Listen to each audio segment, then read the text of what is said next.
Kufa akkam nagaa jirtu akkam nagaa fayyaa jirtu akkam maatiin muduun nagaa jira akkam nagaa jirtu ayyaana waggaa baga itti si ga'e ramadaana waggaa baga itti si ga'e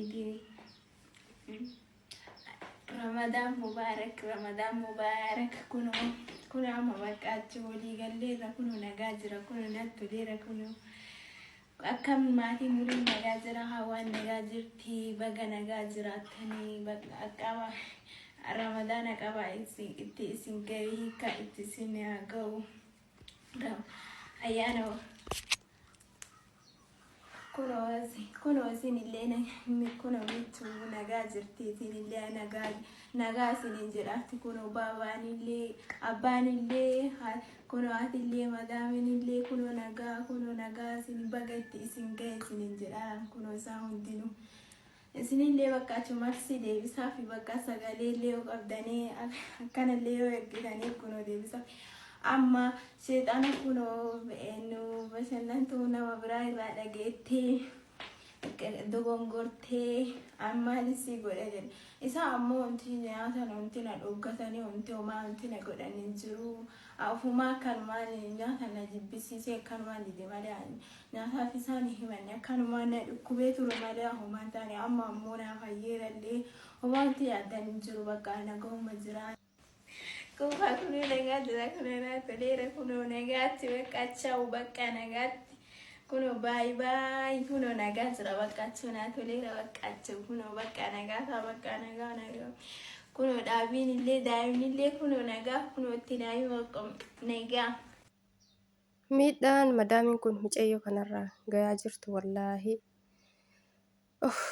waan akkaan garaa nama gubu waan akkaan qalbii nama cabsu jechuudha wallaahi. Viidiyoo waraabaataniin tiktookii irratti kan isin gallakkistu maatiin isii tiktookii wayii irra hin jiru.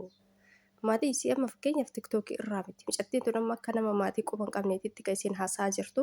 Ebalullee nagaa jiru amma isaanii walii galee jettee haasaa jirti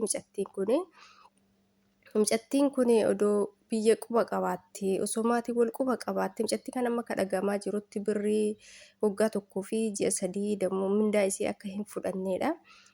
Odoo maatiin nama wal quba qabu taate osoo ji'arraa nama birrii ofii gara maatii ofii ergatu taate osoo ji'arraa maatii ofii nama quba qabu taate mucattiin tun akkana naasoftu jechuudha. Haasawuma isii irraan akkasiin biyya quba hin qabne akkasiin maatii isiitiif wal quba hin qabne mul'isaa jechuudha. Viidiyoon isii waraabde kuni madaamtittiin kuni rabbiin kaa dhugaa ufumaan dubbachiisa dhugaan ofiin dubbatti ufumaa ragaa ofitti bayaa jirti jechuudha. Mucattiin kun nama nyaatis garaa hin qabne nama dalagaanis miidhamaa jiru nama waa hedduun dararamaa jirudha. Bilbilas akka hin qabne mucattii kana haasawuma isii irraan beeksisa jechuudha. Ukkaanfamtee akka hojjetaa jirtu maatii isiitiin akka wal quba hin qabne inumaayyuu mucattiin kun kan dubbataa jirtu jechuudha. Haasawuma isii irraan beeksisa maaliif namni maatii wal quba qabu maal gochuu viidiyoo tiktookii irratti ebalu nagaa jedha. Maaliif maatii isii sun tiktookii irratti miti kan nagaa isii deebisaniif sagalee qabaa fi maali jetti mucattiin tun fakkeenyaaf tiktookii irratti gadhiifamuu isii quba hin qabdu akkanumaa viidiyoo yookaan adiba kana si'aa jirti natti fakkaate.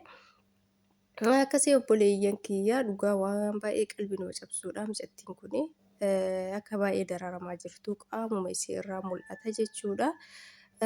Madaamtittiin kun mucattii kana sobdeetiin walii gallee jetti malee homaa wanni isii walii galtee hin jiru homaa wanni isitti tole hin jiru mucattii fiizikaalli isiituu hin himata jechuudha. Qaamuma isii irraan beeksisa jechuudha akka miidhamtee jirtu waa hedduun akka miidhamtee jirtu yaada maatiitiin ta'ee. Yaada maatiitiinis nyaataanis ergaanis mucattiin tun waa hedduun akka miidhamte isii dhuffataa jirti malee qaamuma isiittuu himataa jira jechuudha.